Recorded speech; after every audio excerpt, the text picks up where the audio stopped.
This one here that we're gonna play is like stupid new. Alright? Just stupid new.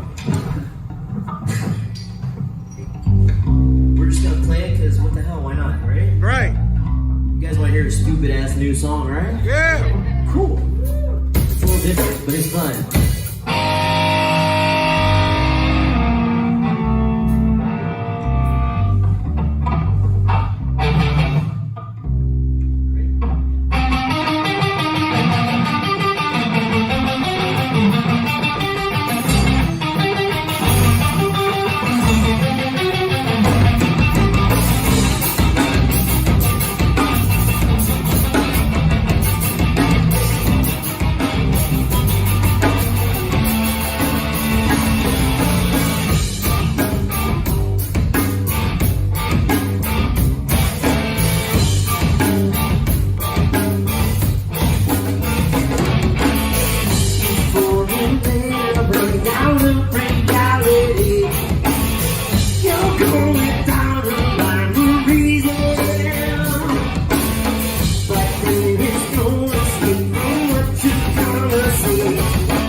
Hey! Yeah!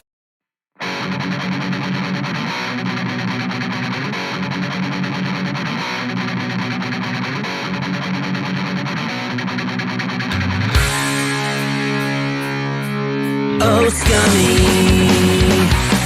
why are you an asshole? I think I might have said this like once or twice before, I don't know. Oh, scummy, why are you wasted every day, every single moment, every hour that you're away? I only wish that I had the chance to get it on with Pam Anderson before she lived like my spirit animal. Danny DeVito, he is my hero. And I'm sorry that I got distracted from what the song's about.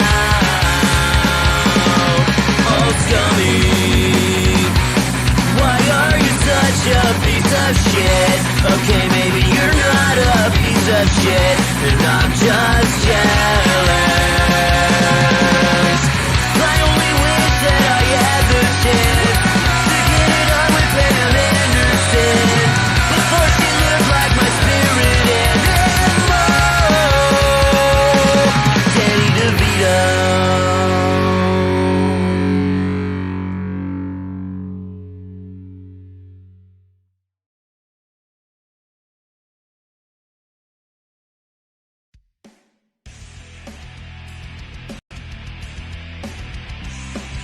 Welcome, ladies and gentlemen, to the latest episode of I'm No Joe, your home for all things combat sports, and the place where every armchair quarterback can feel like Eddie Bravo. The views and opinions presented on the I'm No Joe channel belong solely to the person expressing them, no one else. If we say it, that means we meant it. That being said, this show does contain adult themes, adult content, and general shit that you shouldn't be letting your kids intake. Be advised, viewer discretion is recommended. Proceed at your own risk. You've been warned.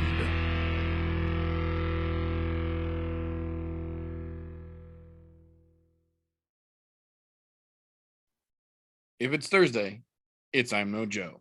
Welcome, ladies and gentlemen, boys and girls, children of appropriate ages, to the latest episode of the I'm No Joe podcast. Welcome to 2022. We have made it somehow to season 6 of this crazy little thing we call the I'm No Joe show. Welcome to the new year. Same show, same faces, different bullshit to talk about. You know how we do around here. Before we jump too deep into it, though, as you can tell, we have got more than one guest this evening. The kid is back. Golf T is here despite his ticket situation, but god damn it, we've got a show this evening. How the fuck you doing, RJ? Welcome back, sir. Good to be back, man. You know, I had the recap show with you. That was the last one I was on before the month break, which was kind of fucking ridiculous. Right. Oh god, see, this right here is what the anchor.fm people don't need to worry about, because my camera knows I'm so fucking hideous and I'm a child that it won't focus on my fucking face. So anchor.fm, you don't have to worry about the autofocus. There you go. Well, we're glad to have you back either way, buddy. Yeah, man, good to be back. Speaking of good to see you back, Golf T is around and kicking again, ladies and gentlemen. How the fuck are you doing this evening, sir? I'm here. I'm glad we're back on fucking something to do. Don't get me wrong. A month off was nice, but fuck, may have been just a touch too long. I completely agree. And I think what happened is we got honey dicked on that little short break we got right before Thanksgiving. So we were like, oh yeah, 2 weeks ain't shit. This is great. No problem. And then that full solid month of nothing happened and everybody started getting a little itchy around the neck. Need some combat sports in my life. Well, good enough, folks. Good news, folks. Words are hard live sometimes. They are back. The combat sports gods have blessed us once again. The new year has brought us our first official full card of the year, UFC Vegas 46. But we will get to that in just a little bit. We don't have a recap section this evening because RJ and I actually did a recap show to finalize 2021 and gave you a kind of a wrap up of all the cool shit that happened, with the exception of Flow Grappling 3. And that's only because that happened literally the day after we did our fucking recap show. So there was no way we could have covered that one. What I will say, overall, Flow Grappling 3 was awesome. Could have been a lot better, could have been a lot worse. Recognizable names all the way throughout, great moves being displayed by some people you might not have expected them to come from. Very, very interesting, fun all the way around. I will say the biggest shock, I think, of the evening would have to be one of two spots. Either Sean Brady getting the unanimous decision over Craig Jones, despite not actually getting anything in, but for just stopping Craig Jones from being Craig Jones for the full of regulation, which was legitimately pretty impressive. He maintained top control on Craig Jones while Craig was going after him for a full fucking round, I say loosely, but it was pretty good. And then Danielle Kelly versus Carla Esparza. Danielle locked Carla up. Carla picks up Danielle and goes to slam her, and sure enough, Soon as Danielle hits the mat, her little ass bounces right back up, hits Carla in the face, and splices her fucking eye all the way down the length of the eyebrow. Immediate fucking doctor stoppage for the cut. It was a massive goddamn cut. But overall, damn good event. Now I will say, to be fair, there has quite literally been a mountain of fight news that has poured over in the last month, and I generally do my damnedest to try and keep this in somewhat regimented order, with the exception of literally just this afternoon, we got like a dozen changes to a whole bunch of cards that are going to seem way out of order at the end, but for the most part, I've got the majority of my ducks in a row here. Starting all the way at the top, Hayani Barcelos versus Victor Henry was supposed to be on the very last card of 2021. Victor Henry got himself a ticket to the reunion tour on the day of the fight. They had to cancel it, but they have officially rebooked it. Those two will go back at it on UFC 270 coming up in just a couple of weeks. The following week after that, Bellator 273 will be Benson Henderson versus Islam Mammadov. I think it's Mammadov. Either way, Benson's on his fucking way out. They're just really trying anything they can to keep him in the lights at this point, and it's not really working even when they're throwing him against no-name guys. So I have a sneaky suspicion this might be one of the last times we see Benson, at least in any kind of a quote-unquote feature matchup. I feel like if they keep him after this, which I really don't think looks great for him to begin with, it's going to be prelim bound if they keep him after that. So we'll see. Moving on from there, though, February 12th, UFC 271 gave us a fucking slew of new announcements here. The first one, Nasrat Hakarast taking on Bobby Green for a very, very fun matchup. Rafael, oops, nope, never mind. That's the next card. Sorry, scratch that.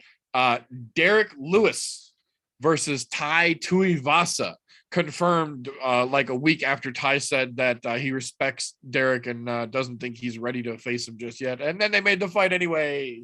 Yay. I think that's going to be very interesting to see play out. The next after that, following week, the February 19th card, we basically got that entire card announced in the last week. Let's see. We have got Johnny Walker versus Jamal Hill, which is a very interesting matchup. We have got Rafael dos Anjos versus Rafael Fiziev, the battle of the Hafas to determine who is the baddest Hafa in the UFC, which I think is fucking spectacular and was Rafael Fiziev's idea. Joaquin Buckley stepping back in versus Razak Al Hassan, a great fucking matchup in its own right. Ayer Latifi stepping in to take on Alexander Romanov, another great fucking matchup in its own right. And as if that wasn't enough for February 19th, then they went and gave us that little chef's kiss, the little cherry on top of the sundae to make damn good and sure that that evening was going to be complete for all combat sports fans when they went ahead and announced officially that also taking place on February 19th will be none other than Aluminum Mike Perry taking on Let Me Bang Bro Julian Lane in Bare Knuckle FC. Just when you thought they weren't going to let the special ed kids fight, they went ahead and signed that contract anyway and let those two window lickers go at it. This is going to be fun for everybody to watch. I'm telling you, one way or another.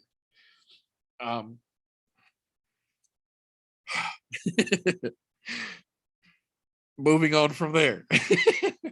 The following Friday, February 25th, Bellator Dublin takes place and they have officially added to that card, ironically enough, both of their Irish contenders who both lost the last time Bellator was in Ireland. They're just going to pair them up now that they're coming back to Ireland. Sinead Kavanagh versus Leah McCourt, facing off at Bellator Dublin, February 25th. At least this time we know one of those Irish gals is going to get a win at home, guaranteed. Unless something really funky happens. February 26th, that Saturday. Ryan Spann versus Ian Kutilaba for the UFC Vegas, I believe it's 51, I think. Interesting matchup. You can tell that they are just about done with Ian Kutilaba's bullshit by the fact that they're literally throwing him to Ryan Spann at this point in the game.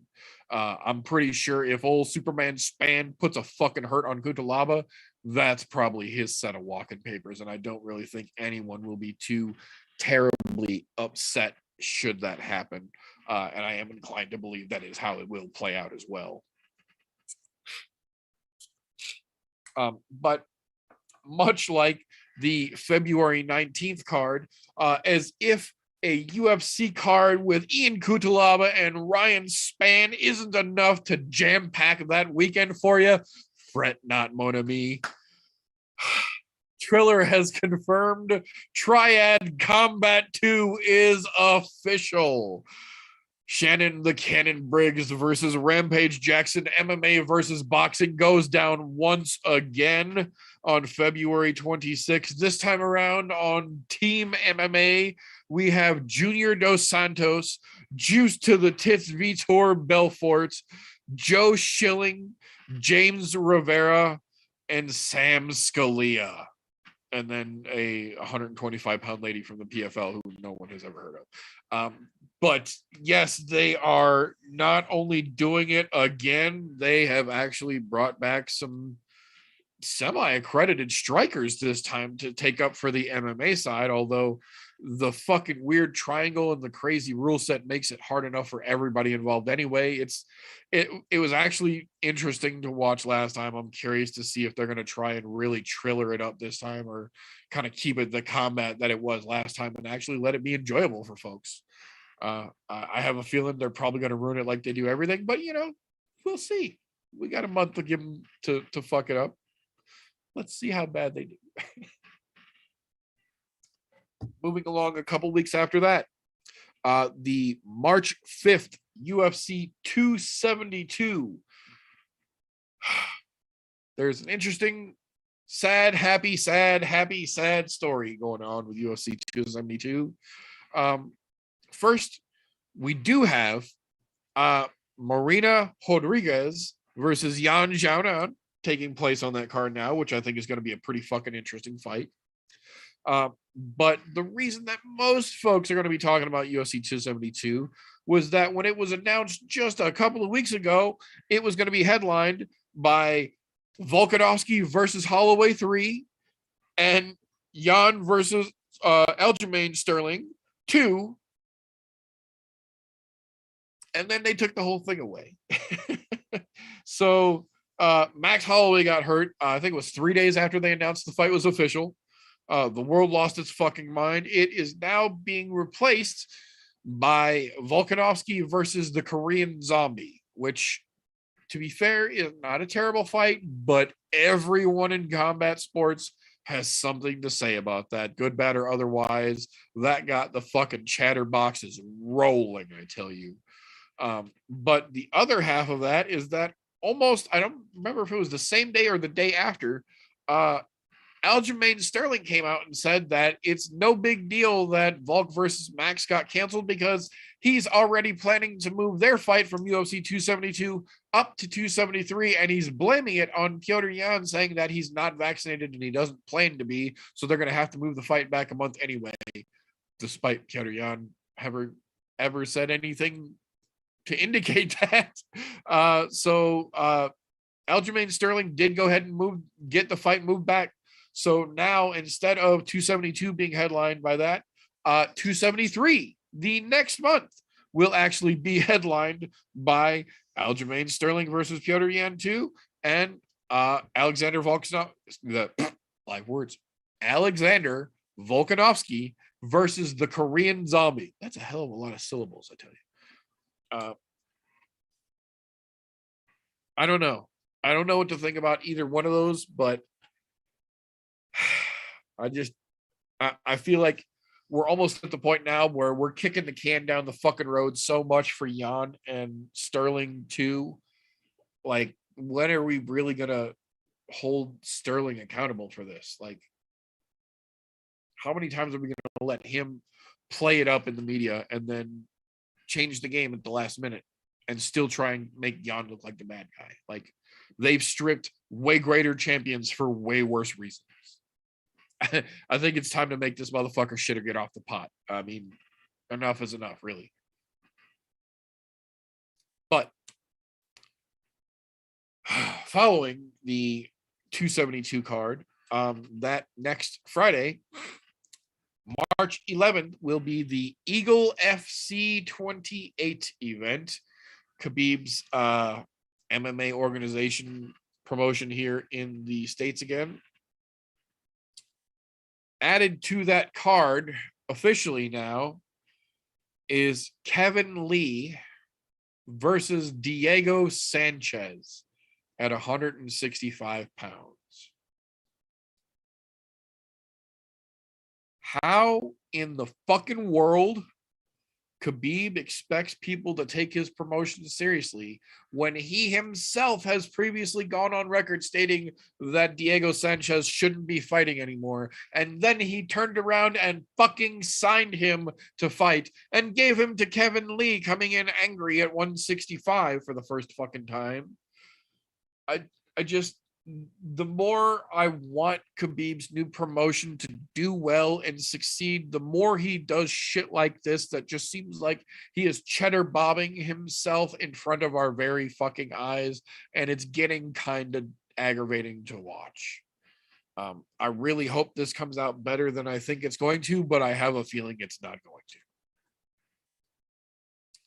We'll see. There's, as they say, there's always a puncher's chance. But in this case, it's an upside down coach punching someone hanging and defenseless. So not much of a chance. The following night, though, March 12th, back under normal semi-logical sanctioning for the UFC, we have got a trio of fights added to that card.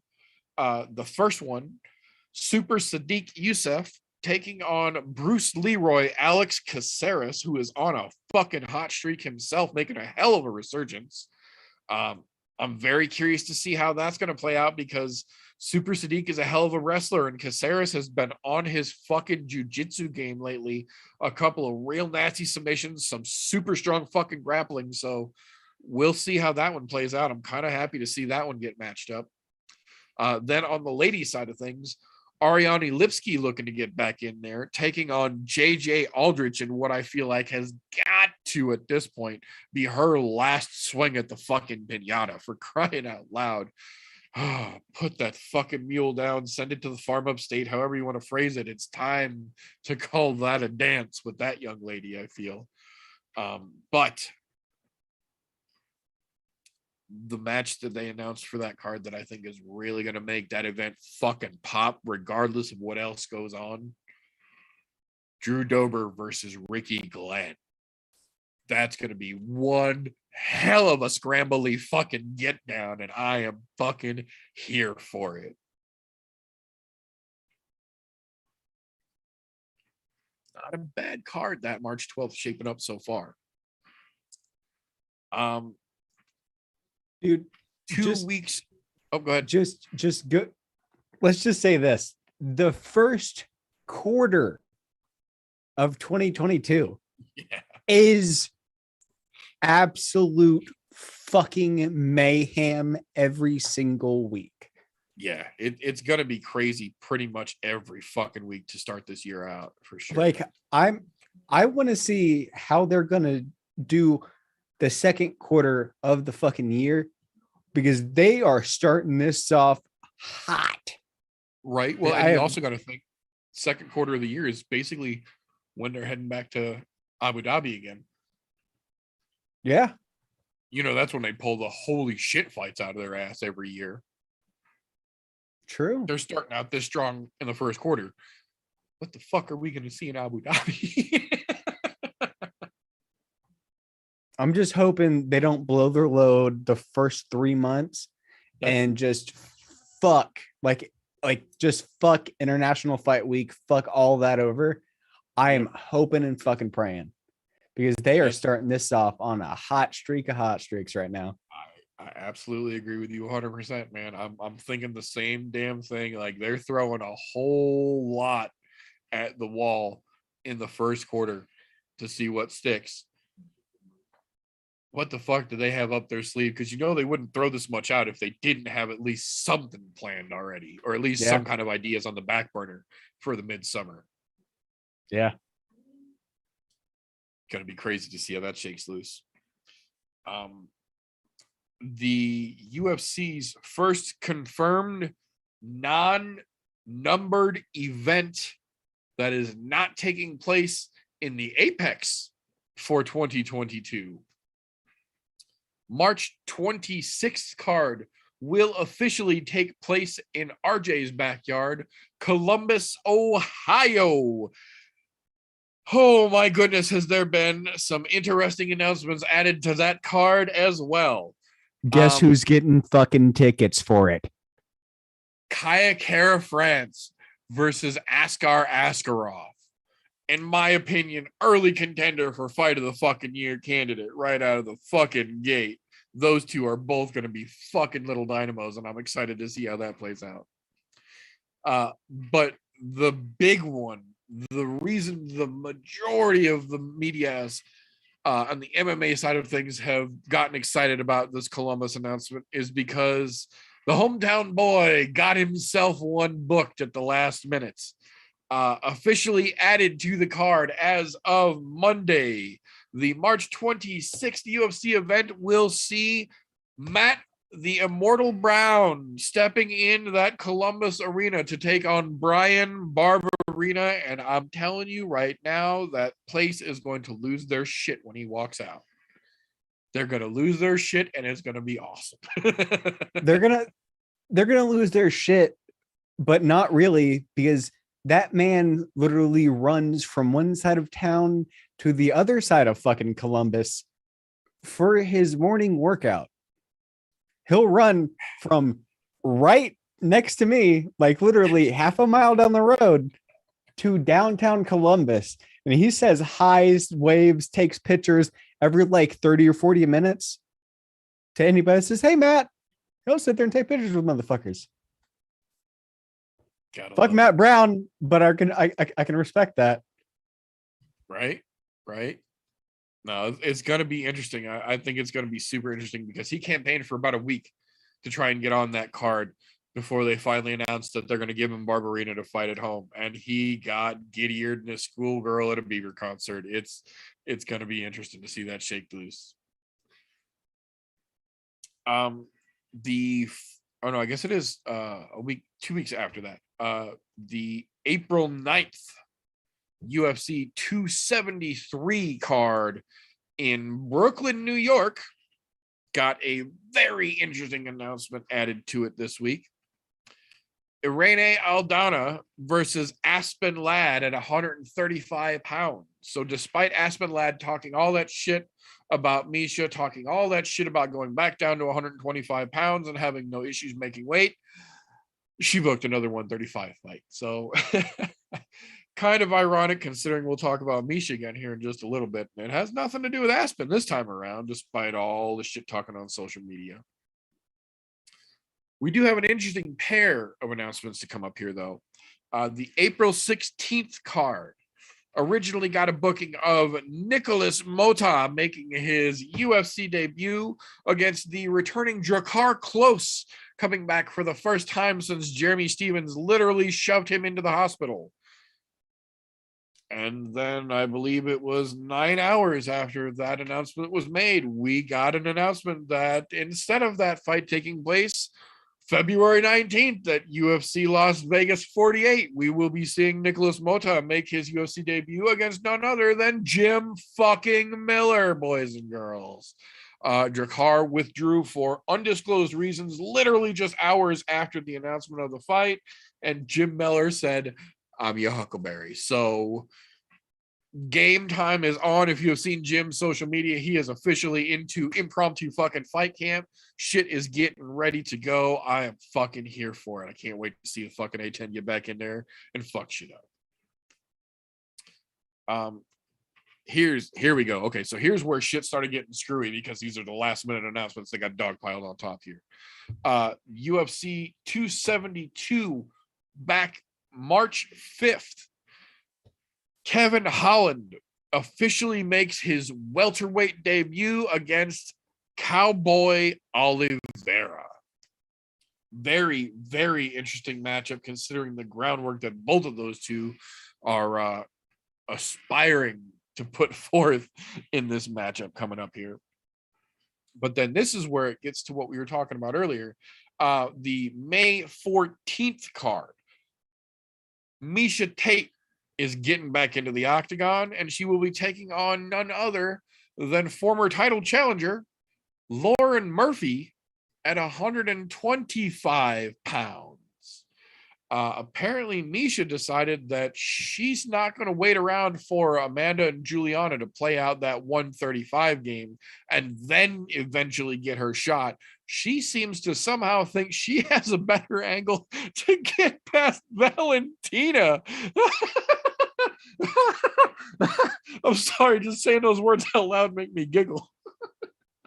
Oh, I love Miesha Tate. I think she's a hell of a fighter. I think she's a very interesting person, but the fact that she thinks that she stands a chance cutting that extra weight down to 25 and then getting to, let alone through Valentina. Oh, sweetheart. Cupcake, dear, someone get in that girl's ear and set her straight because she has put herself on a path for ass whooping the likes of which I don't think she understands. I think Amanda would have hurt her. I think Valentina would fuck her up. But, you know, you can lead a horse to water. Can't make him drink. So we'll see how that plays out for her. Back to the UFC 272, March 5th. We did get confirmation after all of this crazy shit happening. We do have a replacement headliner for UFC 272. It's the fight that I'm not going to say it was forecasted, but this shot was pretty much called out to the bleachers, and looks like it turned out to be true. Jorge Masvidal versus Colby Covington is now officially your headliner for UFC 272. I gotta say, I much rather would have seen Max Volk 3, Jan Aljo 2, but if I'm not getting that, that's a decent aside. That's a decent aside, I think. Jumping back to the March 26th, the Columbus card got a last minute addition as of just this afternoon. Show's favorite Nate the Train Landwehr getting back in the octagon, taking on Lerone Murphy for that March 26th card. Great to see him back in the damn cage. We did get an announcement for this coming weekend's card, this Saturday's card, last minute just this afternoon. Gabriel Benitez is out for undisclosed health reasons. I say with air quotes for those of you who are just listening, because that's just that. That's literally what it was listed as. Undisclosed health reasons have forced him to withdraw.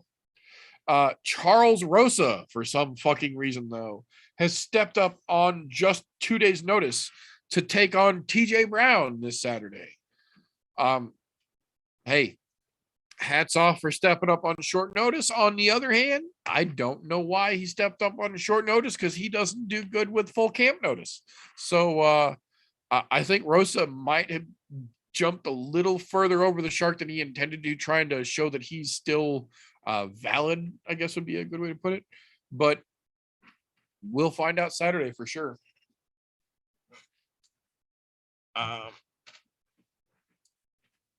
Here we go.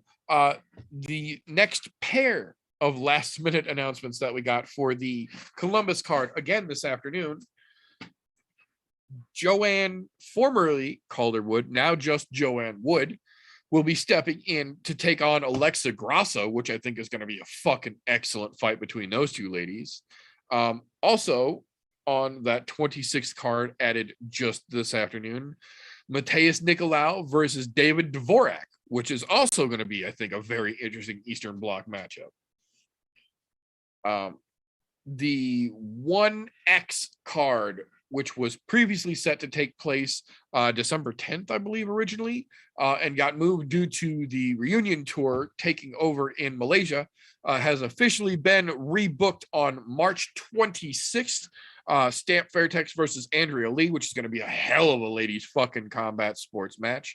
And then Demetrius Johnson versus Rod Tang in the mixed Muay Thai MMA kickboxing switched rules special bout, I say with air quotes, they're calling it, which is still going to be fucking crazy to see.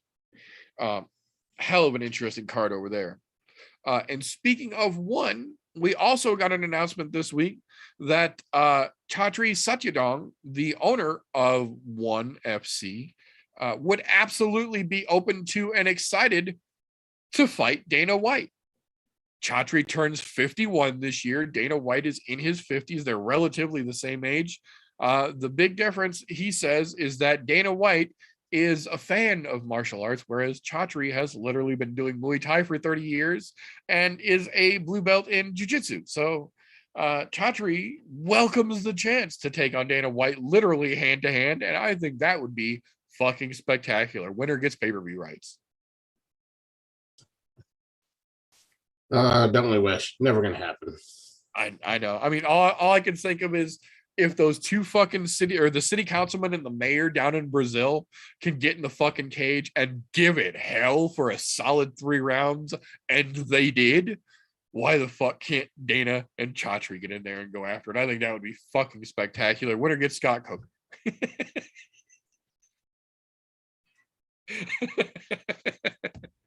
I don't think Coker would get medically cleared, to be quite honest. Right, no shit.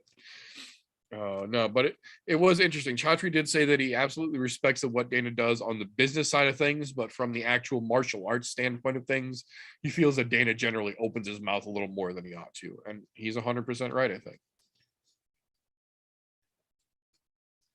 think. We did get an interesting couple of announcements here for the April 9th card coming up for the UFC. The first one, I can't fucking help but feel like this is a setup match. Mackenzie Dern versus Tisha Torres. 273. Why are we putting that on a pay-per-view card? I'm not saying the match shouldn't happen. It's an interesting matchup, and a matchup that Tisha asked for, by the way. So Tisha's got her wish, and hey, I would love nothing better than to see her just fucking mollywop Mackenzie. It would make me gleam with joy, honestly. But it feels kind of like a bit of a setup to me. We'll see. Also added to that card, Kelvin Gastelum stepping back into the cage, taking on Nasruddin Imavov, who I absolutely love as well, and have a feeling might be able to pull one out here. I'm kind of wondering if this might be Kelvin Gastelum's one last flounder trying to really just stay in there, because now they're not even giving him top 10 guys anymore. Like, they're literally giving him up and comers at this point. And Kelvin literally has challenged for the belt and been in the top for the majority of his career. I think that era is about done. I have a feeling Kelvin Gastelum is on his way out in a rough way. We'll see. Stranger things have gone wrong, but we'll see. Also added to that card, the big boys going back at it. Jairzinho Rosenstruik versus Marcin Tybura. That, I feel, is going to be a crazy big man matchup as well.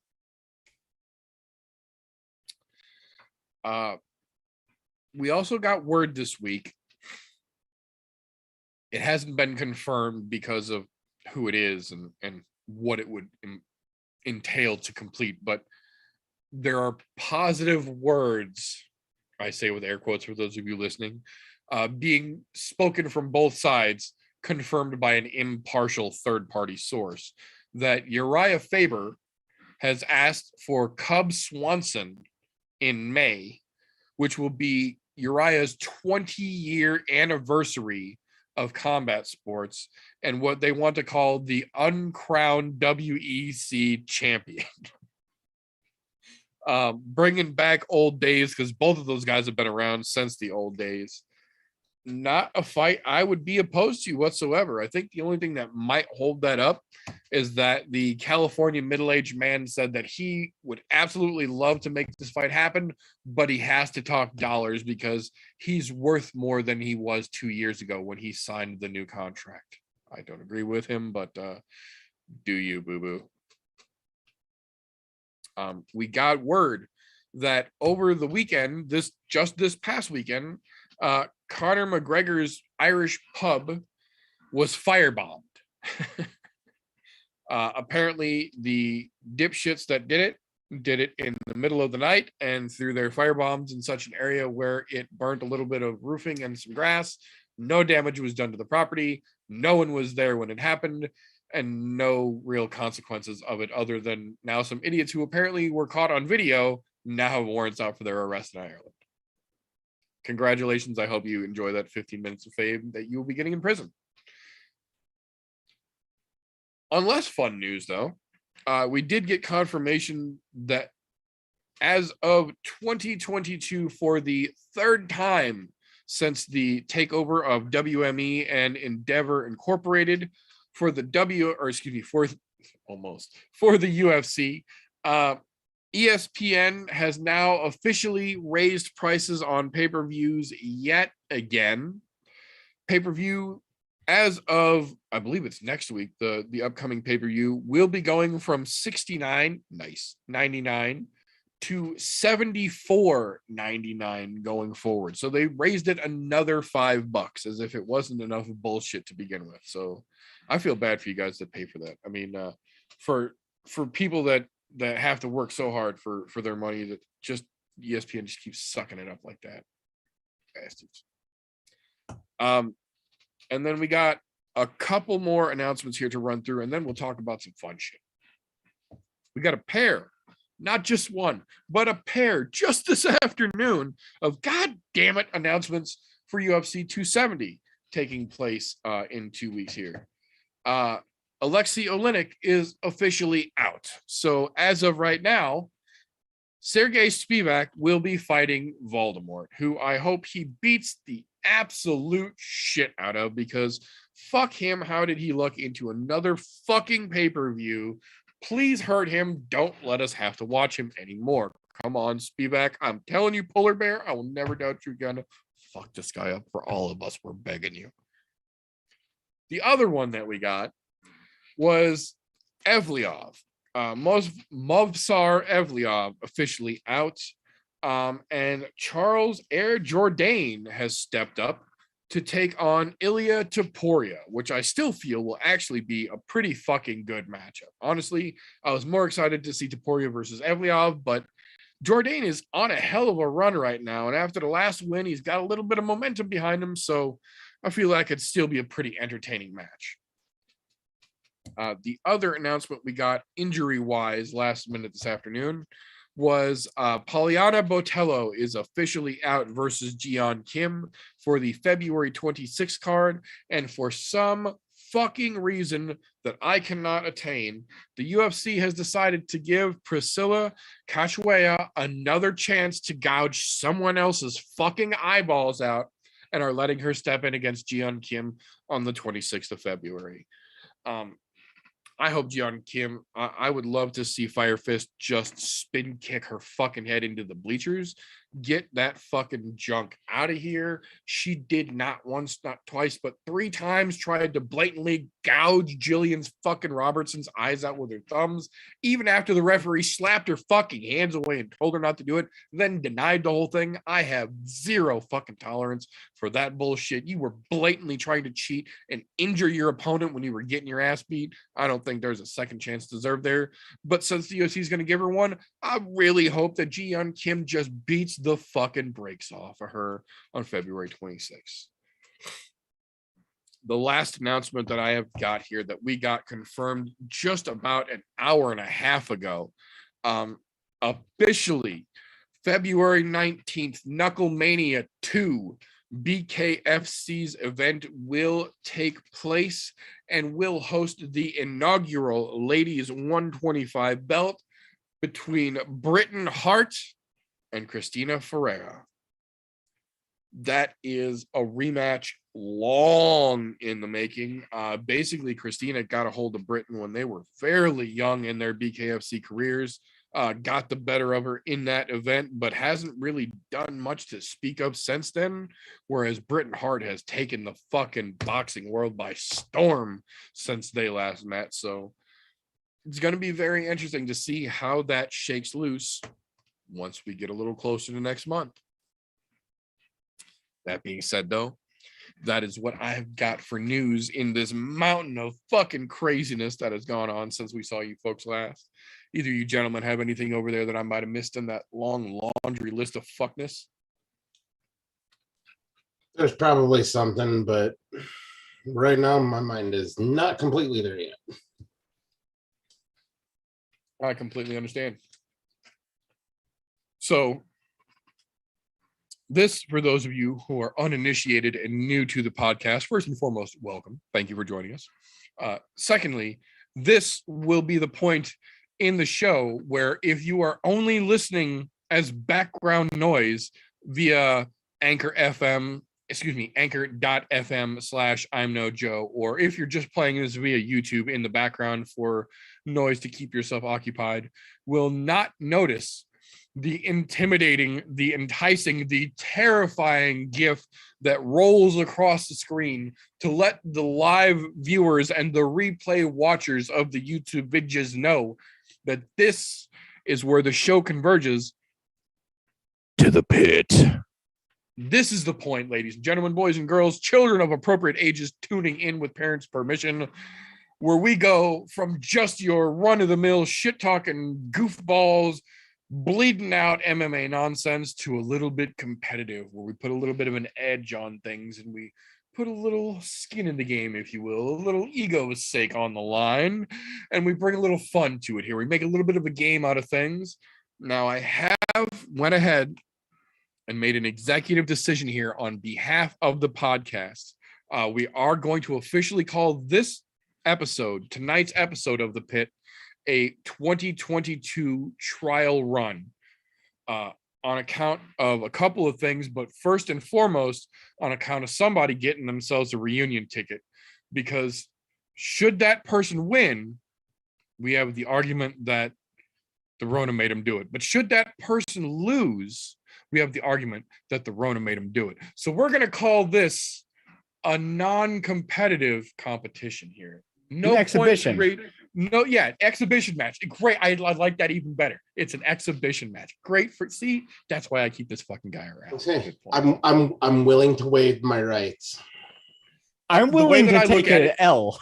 The way that I'm looking at it here is that if you lose, you have a legitimate complaint that you weren't in your right mind because of what was going on. On the other hand, though, if you win, it may also be because the thing has got your brain to stop working a little bit and you're thinking like the UFC, so you have a natural advantage. So to keep things impartial here, I will call this an exhibition for this evening.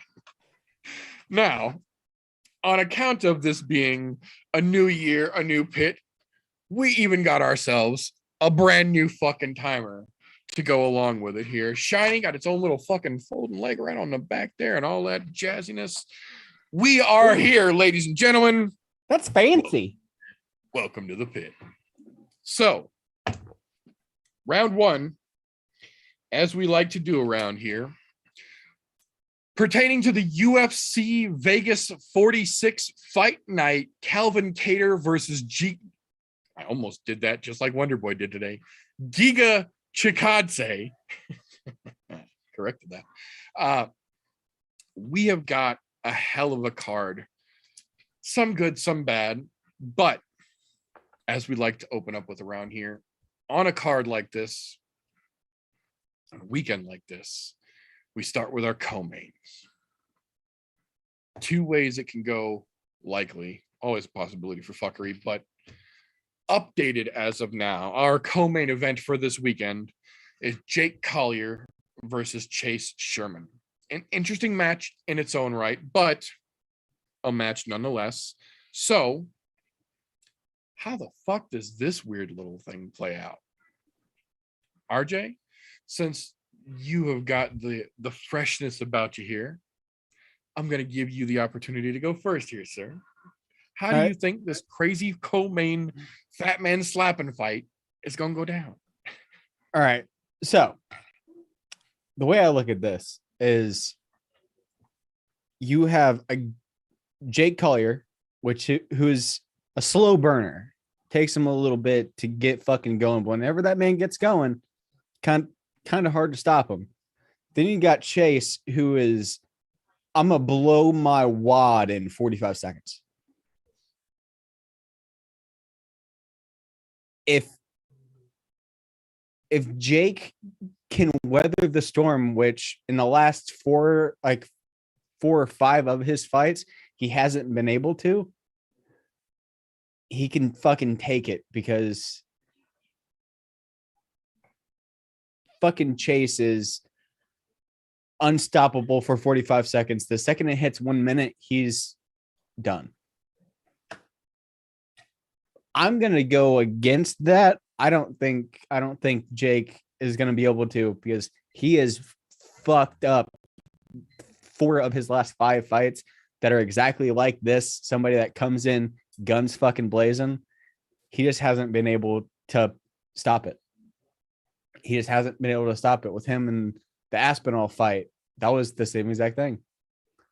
Yeah. You have 45 seconds with Aspinall, and that is your ticket. If you can't hurt him, or if you can't weather that storm and you take some damage in that first minute, you're fucking done for the rest of the fight. Yeah, and that's very true. I will give you that. It's very true. So, Mr. Golf T Vapes, how do you see this walrus slap match that we've got of a heavyweight co-main event shaken loose for us once Saturday actually gets here? What I want to know is, why is that the co-main event on this card? To be quite honest, co-main event fell through. it's whoever fucking put this together is fucking idiot. But either way, to be quite honest, Chase Sherman is a shell of the person he used to be. He's just been on a steady downward spiral.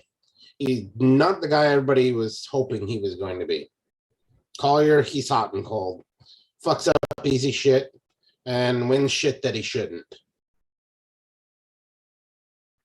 To be quite honest, I think Collier gets it done, because to be quite honest, Sherman is literally just fucking waiting to hang him up. There's no realm that I see this happening that Sherman takes this.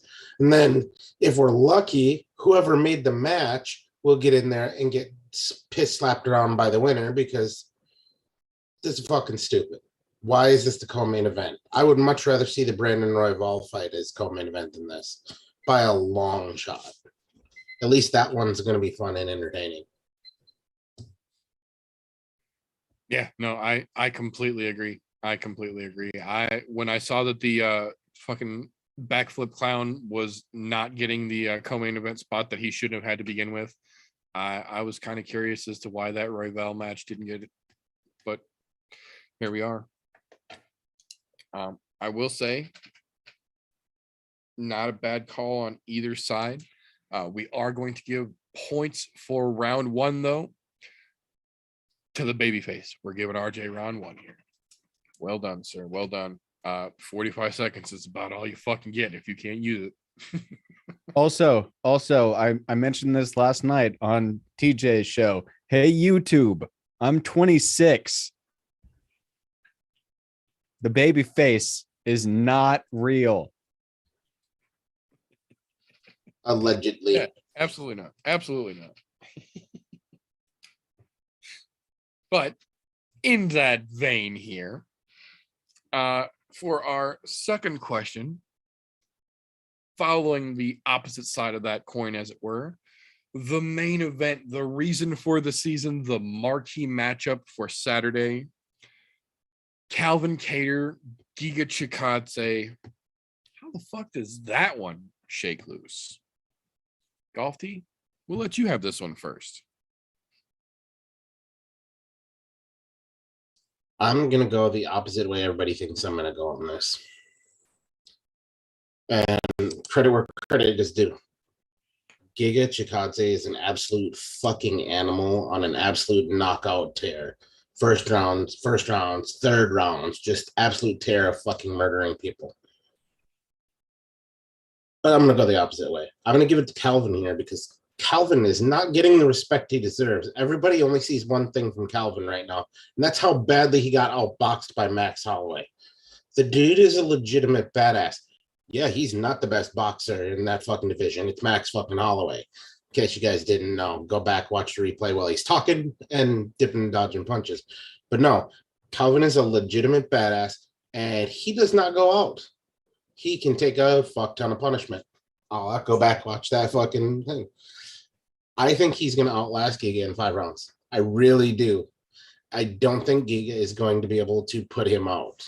Just because we saw that one bad fucking slip up, and I say slip up loosely because that's a tough fight to have against the Holloway. I mean, he's had 12 months to think about that loss. 12 fucking months because he fought last January. That was his last fight. We've been waiting for him to come back.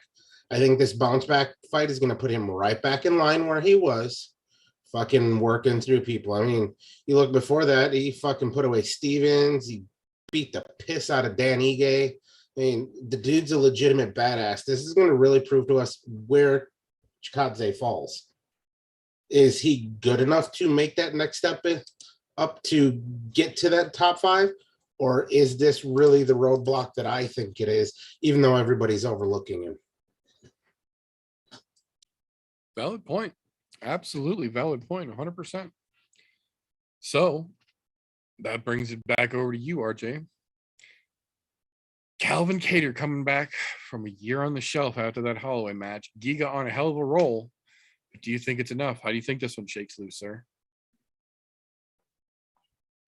Coming into this week, looking at this card, this was a coin flip of coin flips until I started to actually fucking sit down and think about shit. I'm in absolute fucking agreement with TJ. Not because Kattar's being overlooked and he's not getting enough respect that he deserves, which TJ is absolutely fucking on point there. He is not getting the respect that he deserves.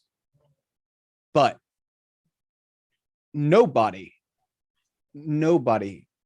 in the fucking division put the damage on Max Holloway that Calvin Kattar did. Fucking nobody. Calvin Kattar has some fucking steel fucking hands that those fucked up Max Holloway.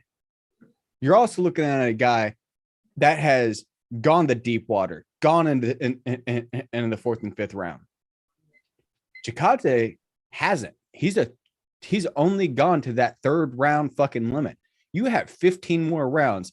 That is fucking testing yourself as a fucking fighter. And we have not seen that in Giga yet. That is a big fucking question mark because of kind of that and the fact that Kattar can do some fucking damage. I cannot confidently say Giga can pull it off. Giga can, because that means a fucking animal. But there's too many things stacked against him right now, and I just cannot put my vote on Giga. Interesting points indeed. I can absolutely see that. I, on the other hand, kind of think the opposite way around. I think at this point, after the fucking ass whooping that Max gave him in a year to think about it, I think he's going to come back in here and try and prove that he can box, despite how much Max beat the shit out of him. And I think he's going to leave himself open for that fucking Giga kick, and his liver is going to get worked. And if it does, we've already seen there's not a dude in that fucking division who can take that Giga kick to the fucking liver and walk through it. I might be wrong, but that's the way I lean. That being said, though, we are going to give points that round to Golf Tee. Valid points. Well made. Well done, sir. So, as we like to do around here for our back nine of the questions, as it were, in a card like this being the first card of the year, inevitably, there's more focus put on certain fights than other fights. So some matchups might slip through the cracks, as it were, get lost in the shakeup, however you choose to phrase it. Everybody that loves the UFC and combat sports, like we love combat sports, sees a card like this, runs down that list, and there's one fight on there that nobody talks about, but in your head is the match of the evening. We like to refer to that around here as the dark horse of the card. There's one that you know damn well is going to be a match, but for whatever reason just isn't getting the shine that it should. So RJ, of this lovely fight night to kick off our 2022 UFC season here, what do you feel is our dark horse of the weekend, sir? For me, I think the fucking Bill Algeo fight just isn't getting enough fucking talk.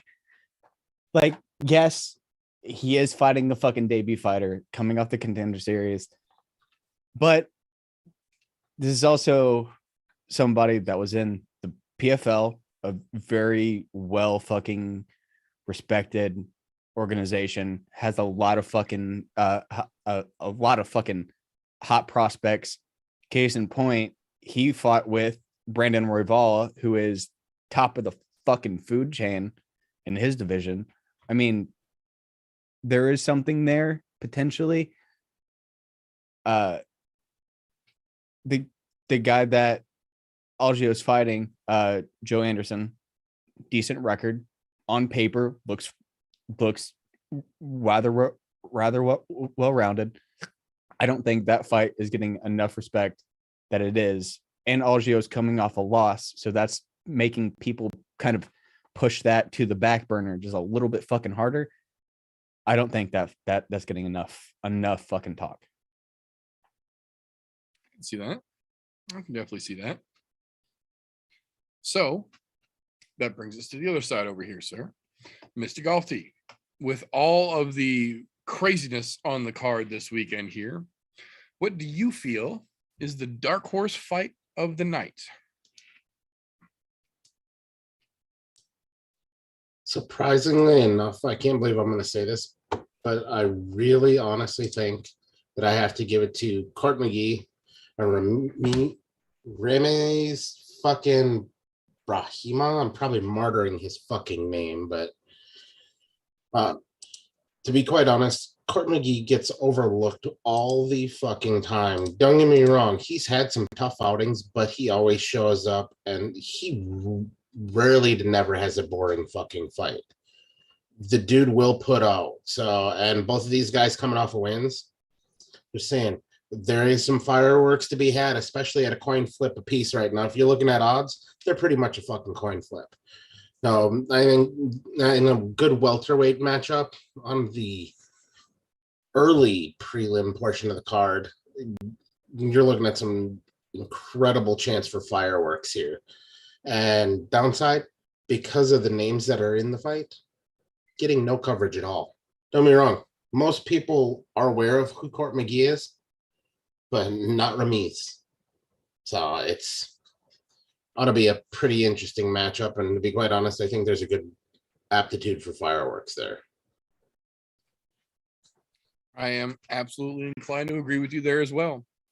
I will say, just for posterity's sake, my honorable mention, my personal dark horse fight of the evening is actually the fight right in between the one that RJ picked and the one that TJ picked. Jamie Pickett versus Joseph Holmes. Jamie Pickett, I feel, does not get the credit that he deserves, and Joseph Holmes is a guy coming in off of a 2 odd boost scenario, in my opinion. He's a Contender Series former fighter, and they confirmed him into the UFC, or brought him into the UFC fold through the Dana White's Looking for a Fight show. So we have seen both of those scenarios produce great fighters and terrible fighters. Jamie Pickett, case in point. So I'm very curious to see how that one plays out. I think that one's got potential to be fucking craziness. But I do see how both of you have both made valid points on here for your fights as well. I will say, in this situation here, as excited as I am to see Bill Algeo take on his gentleman here, I am just a little bit more excited to see Court McGee versus Ramesh Brahimov. I think Court McGee is a fucking monster and just completely overlooked by 99.9% of fans and journalists alike. And I don't understand it, because when that man puts his fucking mind to it, people get to be in trouble real fucking quick.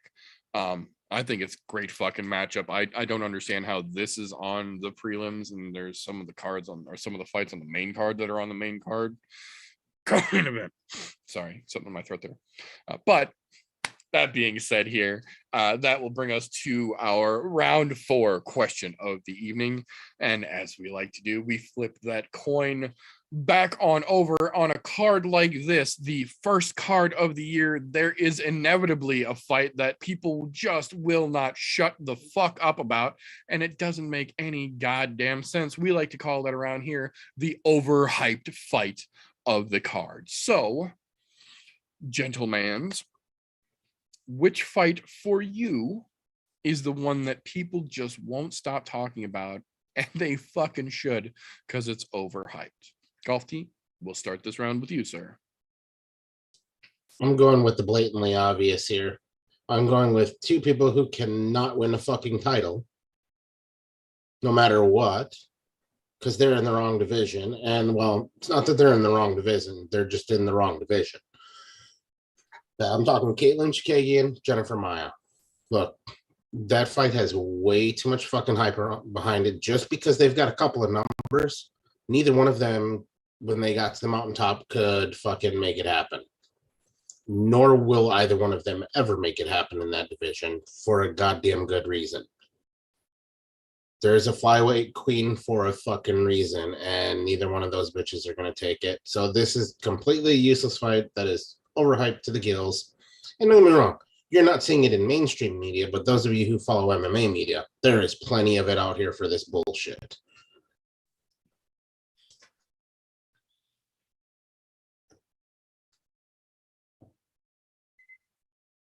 No, I absolutely agree with that one 100%. That one is getting a lot of love from the MMA media, and it boggles my mind why. So we flip that over to the other side here.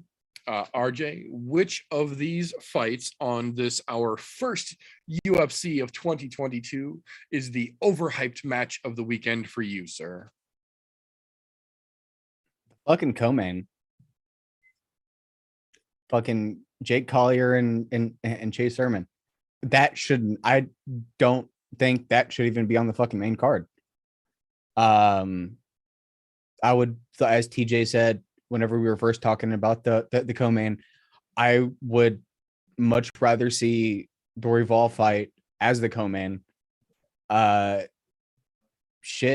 Move Court McGee to the main card, move some of those up, maybe Court McGee to the people's fucking or the premier prelim fight there. I don't want to see fucking Chase Sherman blow his load in a fucking minute, be a one pump chump, and Jake Collier have maybe a flash in the pan moment, maybe a lackluster performance. There's no draw there. There's no fucking top 15 fucking potential to be had in the win. That doesn't need to be on the fucking main card, let alone the co-main. Yeah, no, I am absolutely inclined to agree with you there as well. Again, both very, very fucking valid points. Honestly, I would not be remiss if both of those fights got completely scratched from this card. It wouldn't hurt my feelings in the least bit. That being said, though, based on placement of the annoyance of said overhyped fight, I am going to go ahead and give RJ the point for round 4 here. And that means for those of you who can maths, we are all tied up, bringing us to round 5, the sudden death match. Winner takes all, 1 point to rule them all.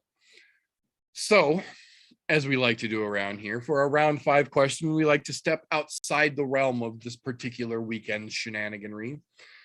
And I want to take a bit of a literal step back from the 2022 landscape that we're potentially looking out over here.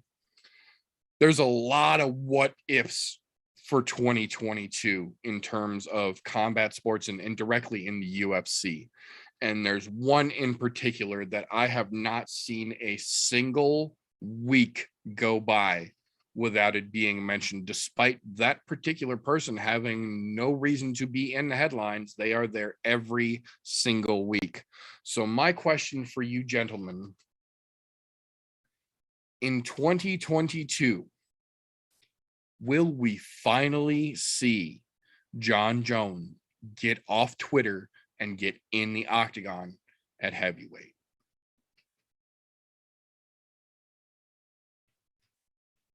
RJ, since you went first today, I will give you the option. Would you like to take this one first, or would you like to pass this one to Golf Team? I'll take it. Right. So the way I look at it, the last probably the last 5 years of his career inside the UFC, Jon Jones has talked about money, money, money. I want more money. Give me a better fight. I want better money. Give me more pay-per-view. Give me a better percentage of the pay-per-view because I am a big name, which, yeah, you're a fucking big name, but you're moving to another division. Your name carries weight, but this is a bigger fucking pool. Your skill set is here. Everybody else is up here, especially whenever you get into the fucking top 15. I don't think we're going to see Jon Jones. I don't think we're going to see Jon Jones come back to the fucking UFC this year, at all, because all he wants to do is fucking pick apart the bullshit that Dana White is doing. And I want this, and I want to fight this person, and I want to fight this person. And you're just fucking picking and choosing to who you want to fight fucking day to day. If you're that kind of guy, especially with the recent bullshit that's come up with the Jon Jones story, I don't think Dana White is going to be like, hey, I'm just going to fucking cut you, because we've lost better fighters for fucking less. I don't think we're going to see Jon Jones come back to the UFC. I think Dana White is going to fucking yank his ass around like he should be fucking yanked around. And I think that later in the year, Dana's just going to fucking let him go. Very interesting. I could absolutely see that happening. It's been long enough. I think that's a legitimate possibility. But I'm not the one you got to convince here. The other side of the coin, as it were. Mr. Golf T, what do you think? 2022, are we finally going to see Jon Jones get off his bullshit and get back in the goddamn octagon? Or, like RJ says, do you think it's never meant to be? To be quite honest, I know the answer is absolute Hell the fuck no. But I'm gonna play the other side of the coin here because there is something in play where I think there is a possibility, albeit a very slim possibility. There is a possibility, and it has to do with this fucking money. The dude is a big draw no matter what. No matter what kind of fuckery he has outside of the UFC, he is a big fucking draw. He sells pay-per-views. Is he to the Conor McGregor level of I sell pay-per-views no matter what? Fuck no. But there's nobody in the sport that is that right now. But here's where the big money draw is. It doesn't matter who wins this title fight between Francis and Cyril. I think Jones is going to get that title fight purely because of this. They know how much money it's going to make. Is he going to win the title?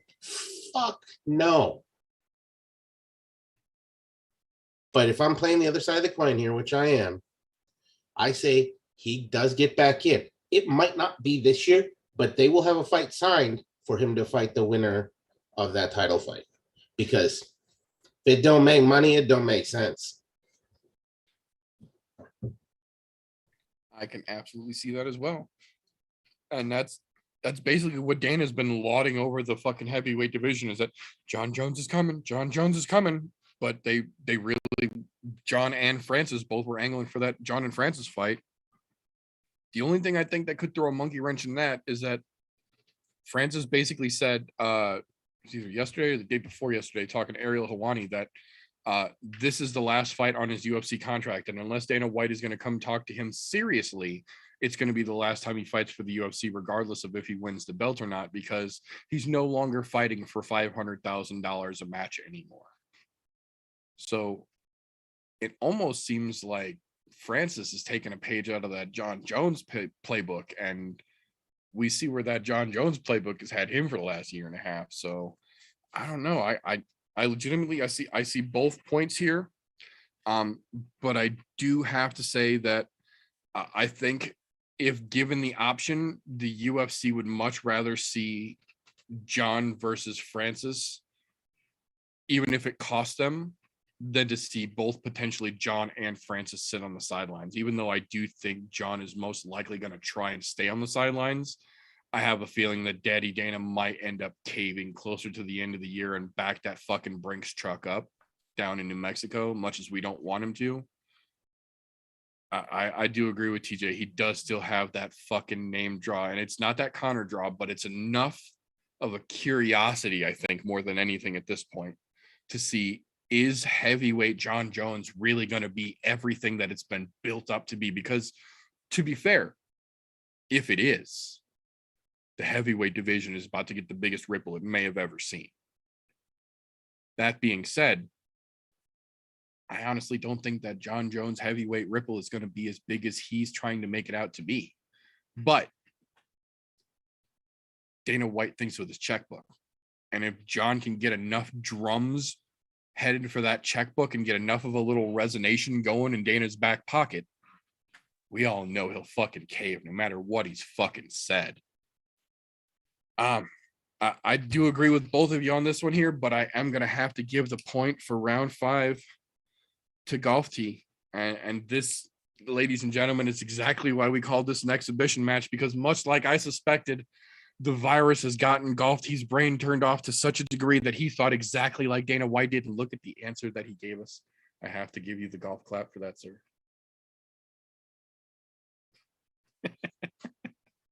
No, good round, both of you gentlemen. I like I said, I do agree with both points here. I could see both points being 100% valid, but So can I just throw something out that that was brought up? So my big thing right now with the whole UFC and everybody wanting to leave, the UFC, as everybody in the combat sports worlds know, the UFC has the best in the world for a fucking reason. My only problem is everybody knows that if you go to the UFC, you're going to get a fucking percentage of what you're fucking worth, because you can't carry sponsorships. If John Jones or Francis Ngannou go to Bellator, they can make what they make per fight on fucking sponsorship. Yeah. Am I mad at that? No, not really. But am I going to be mad that they leave to get money that their name deserves? No, not at all. If Francis wants to leave after this last fight and go to Bellator potentially, fucking good on you. Make your fucking money, do what you want to fucking do, and make a goddamn living. I've seen over the last couple of days people fucking in just shitstorm on Francis Ngannou on fucking Twitter for him saying that that this is his last fight and he might not re-sign a UFC contract.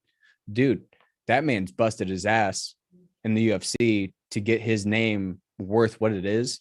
If he wants more fucking money, go to fucking Bellator, make a fucking $100,000 in a fucking sponsorships in a goddamn night. Dude, do your fucking thing. You do you make your fucking money, dude. Yeah, I agree. Corey Anderson kind of wrote the playbook on that. Like, as much as the UFC might be the spot to go if you want to be quote unquote the best in the world, I say with air quotes, if you want to be able to survive on the money that you make while you're fighting, Bellator is clearly the place to go. Corey Anderson kind of threw it right out there. Like, he made more money in his first fight in Bellator between his fight money and his sponsor money than he had in his last 5 UFC fights.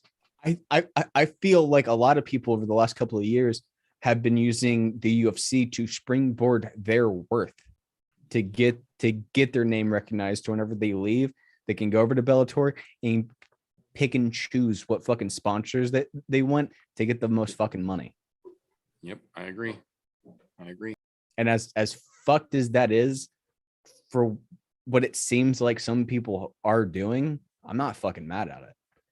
Yeah, no, I completely agree. And when it comes to, if you're fighting as a career, make your fucking money and don't give a fuck what anybody, including us, say about it. You're the one providing for your family. And if you're doing that fight, and go where they're going to fucking pay you. Don't listen to the fucking armchair quarterbacks. But on that same argument, you also got to understand, if you're doing this to claim to be the best in the world and you flunk out of the UFC and take yourself to Bellator and you get that money, you're still going to get that money. But you can't have it both ways. You can't say I'm the best in the world and I'm in Bellator because I'm making more money. Because if you are, quote unquote, the best in the world and you're in the UFC and prove to be the best in the world, that money follows you. That being said, though, we also know the games that Dana plays, though. So, and that is unless you quit while you're at the top. Like, if Francis wins this fight coming up here, it's fuck you, I'm out and goes to Bellator. Guess what? Best in the world, and the money's still going to follow him. Yeah.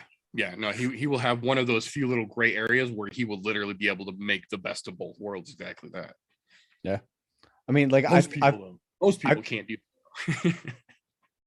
I can sense that being in food service. Like, I had to go to culinary school. I had to be a stage and get paid shit and be the only person inside of a restaurant at 3 in the fucking morning. When I left the night before at midnight, I have to be back there in 3 hours to do the fucking grunt work and prep just to make my worth what it is now. I can look at it and be like, hey, I think this is what some of these guys are doing right now. Yeah, I absolutely agree. And like I said, if that's the case, more power to you. The catch-22, I think what that is some of these guys who are just getting into it see some of the folks who've been doing this for decades saying, hey, I deserve more. And they're trying to put themselves on that same platform. Yeah, I fight for the UFC too. I should be making 50 grand a fight. Slow the fuck down, Junior. You just came off the Contender Series and you haven't actually put your gloves on in the UFC octagon yet. Be happy you got a fucking contract. Yeah. So it's a double-edged sword in that situation. I can see both sides of it, but man, it gets sketchy. It gets sketchy quick. But that is what we've got for this evening's debut 2022 episode of the I'm No Joe podcast. So I do want to thank all of you for coming along with us here. Before we get out, I do want to thank both of these fine gentlemen for coming along. So before we get all the way on out of here, if at this point somebody needs to know the best training regimen to get them in purple strap contention shape, how can they get a hold of you after the show's over, RJ? You can hit me up over there at RJ MMA Official. And I'm going to start posting daily workouts with me and my glorious plate carrier at 5 a.m. You know, you can reach me over there at Instagram, RJ MMA Official. Discord, rolling down on the banner on the bottom of this screen, the entire podcast. Our Reddit, which is also down there. Go over to anchor.fm for your podcast consumption platform of your choice, which you won't have to watch my camera not focusing this entire show over there at anchor.fm. You know, at fucking 2022, fucking same podcast, fucking same problems with camera focus. But good to be back. Good to fucking see what 22 brings this fucking first quarter. Super fucking excited for the upcoming months of fucking combat sports, not just UFC, but everything that's going on in Bellator as well. They're like, everybody's doing some big shit coming in the next couple of months. Gonna be fucking excited for it. Hell yeah. Glad to have you on board, sir. That being said, the other gentleman across the octagon from us, as it were, if at this point in the show, somebody needs some directions on where to get themselves the tastiest fried cheese curds up in that Wisconsin area, maybe some directions on how to find themselves a Kenosha crippler, how can they get a hold of you after the show, Galti? Well, Wednesday nights, of course, right here on the YouTube's 9 Central Time. And of course, here every Thursday night that we have Kiki Punchies. But as a little PSA to the public, if you are thinking about getting yourself tickets to the Backstreet Boys reunion tour, take it from somebody who knows. Terrible concert, not worth the price of admission. Fuck those guys. That's all I'm saying. But yeah, we'll see you guys all next time. Be a good time. Hopefully, I'll have gotten rid of my merchandise by then. Oh, good times, good times. So that being said, thank you all for tuning into the latest episode of the I'm No Joe podcast. If you enjoy what we do around here, make sure you are subscribed so you don't miss an episode. Click that little notification bell so you don't miss any episodes. And as I said at the end of last year, the YouTube algorithm is fucky. It doesn't give a damn about likes. It doesn't give a damn about dislikes anymore. What the algorithm wants is videos watched. So if you really appreciate what we do around here, make sure you go to YouTube and watch some of our videos. We have a library of almost 4 years breaking down every single major combat sports event that has happened in those 4 years. I guarantee there's something in there that's going to tickle your fancy. If you don't like what we're doing around here, on the other hand, why the fuck are you still watching this deep into a fucking podcast? Give us a thumbs down and fuck on off. That being said, thanks to the rest of you for sticking around. You will be able to catch us every Thursday night that there is Punchy Kicky to talk about here on the I'm No Joe YouTube channel live, and the week after available on anchor.fm/I'm No Joe to consume through your podcast platform of choice. If you do want to support what we do around here, patreon.com/I'm No Joe is the best way to do it. Helps us do what we do around here, gives you access to behind the scenes, unaired and literally unairable footage, and it just makes what we do that much easier. That being said, thank you for tuning into the latest episode. Remember, don't let ignorance stop you. You can root for anything. TJ heard Backstreet Boys were coming around and he's like, who's going to get that ticket? It's going to be me.